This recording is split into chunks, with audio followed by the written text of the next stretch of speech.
Hey, everybody. Number 80 in the Criterion collection. We've reached 80. Now, we've been doing every 20 films, we do just like a quick summary of some statistics. But this isn't our 80th film, it's our 79th because the Criterion collection sometimes bundles movies together. And the numbers are going to become increasingly disproportionate to each other as time goes on. So I'm going to the best of my ability, continue to do the statistic wrap up every 20th Criterion collection entry, not every 20th film I watch. We'll see how that works out. I reserve the right to change my mind later. Also, I've been doing this for a little over a year now. It was a year last week I've been doing this. And I think maybe because it's so close to the end of the actual year, I might do just a special look back video where I kind of go back and look at some of the films that I saw and talk about them. We'll see. But for now, we're going to do the statistics at the end, and we're going to talk about the 80th film for the Criterion Collection, The Element of Crime, directed by Lars von Trier from Denmark from 1984. There's a lot of interesting things about this film. First of all, despite it being a film from Denmark, it is in English. Okay. The film is lit very strangely. And I had to look up like you can tell by looking at it, it's basically yellow and orange almost entirely. To the point where it's almost a black and white film, but instead of white, it's yellowish orange. And I read the reason for that is he lit the entire film using sodium lamps, which emit a very particular kind of yellowish light. That was the look he wanted to go for, and it is a very distinctive look. It grabs your attention and doesn't look like anything I've seen before. So it's an interesting choice. I liked it. You may not, because when you make a strong decision like that, people are going to fall on either side. As for what the movie's about, it's also very interesting. It is set in a non-specific dystopian future question mark. The main detective, it's a detective piece essentially. The main detective had retired to Cairo for like a decade and was called back to Europe. They don't specify where in Europe, it's just Europe, which might also be part of this dystopian. There might just not be boundaries anymore. Who knows? To investigate a crime that they are unable to solve and that his mentor was unable to solve. His mentor had a very strange philosophy and wrote a book called The Element of Crime.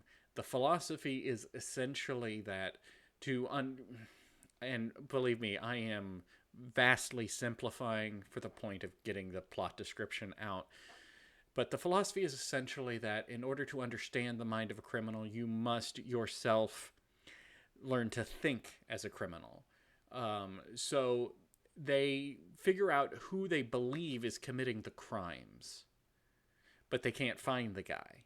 And he's supposed to be dead, but he's not dead because he's committing these crimes.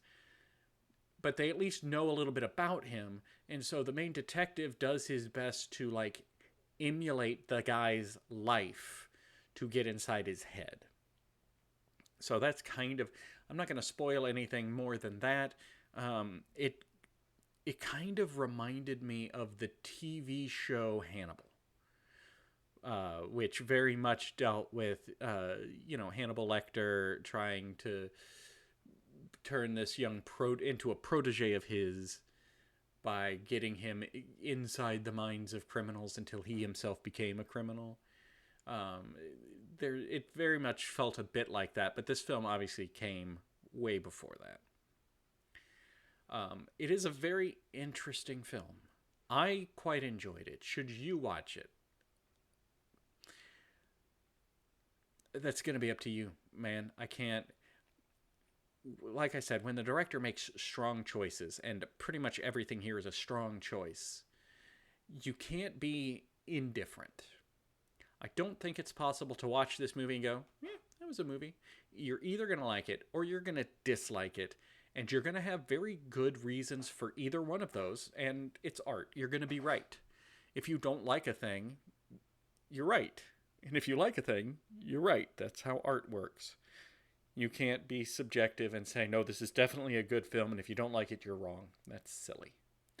And anybody who tries to convince you to think like that is just trying to drive up their engagement, and they're being disingenuous. So let's look a little bit at some statistics here. So, in terms of countries of origin, the United States is still winning. So we've done 79 films. 22 have been from the United States. The next most is France and the UK, tied at 16 each. And then it drops way down to Japan at 9, and then it's onesie-twosies. This was our first film from Denmark, for example. For our eras of film, or decades of film, I suppose, most of the highest percentage has come from the 50s, with 15 movies. Then the 80s and the 60s are tied for 14 each.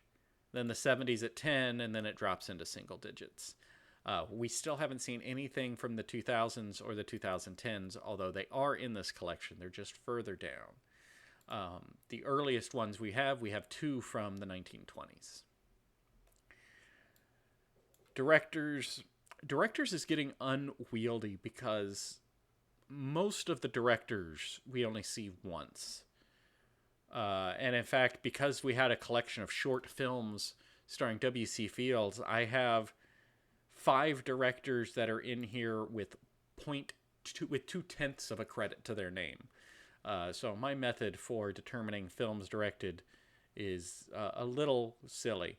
Akira Kurosawa is still our biggest name at 4 films, although he is tied with Jean Cocteau because we did that trilogy of Orphic films. And then at 3, we've got Fellini, who I now have strong opinions about. And again, if you love Fellini, great. It's great. I'm glad you have something you love.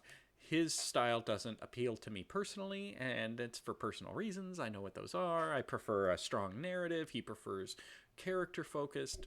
Perfectly fine. He makes good movies. They just aren't targeted at me. Hiroshi Inagaki has 3. And then it's 1s, 2s, a couple 1.5s. We are still pretty close in English language and foreign language films. English is winning because we have had 42 English language and 37 foreign language films. But still, it's pretty close to 50-50. A little more separated is black and white and color. We have had 43 color films and 36 black and white films. So, there you go. That's just some quick statistics. Speaking of Fellini, our next film, the next time we talk, number 81, Variety Lights, directed by Federico Fellini and Alberto... Oh, man, I'm sorry, Alberto. I'm going to screw this up. Alberto Latuada. Latuada? Latuada. From Italy, from 1950. So, Fellini teaming up with another person. That'll be interesting. By the time I do that review, I'll have a better understanding of why they teamed up and how they teamed up, and maybe we'll talk about that if it turns out to be interesting, and if it doesn't, maybe we won't.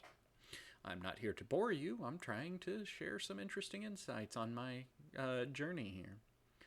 So yeah, I didn't do a video last week, so this is officially the 1-year mark in the video, and we are 79 films in. My goal when I started this was at least 1 movie a week, which would have put us at 52. At that rate, not counting the fact that the Criterion Collection is constantly adding new films, which they are. At 1 a week, it was going to take me 20 years to finish this project. It may still take me 20 years because they keep adding films. But, you know, we're getting ahead of that curve. That's what matters. So, next up, Variety Lights. It's Thanksgiving week. I will find time to watch this movie, but I also have to sneak in the annual tradition of watching some Mystery Science Theater 3000 bad movies because Turkey Day. If you know, you know. Anyway, that's it. I've dragged on long enough. Thank you all for being here. Just by watching the video, you are a part of my experiment. So thank you. I'll see you guys next time. Have a happy Thanksgiving if you celebrate. And if you don't celebrate, have a happy week. That's all.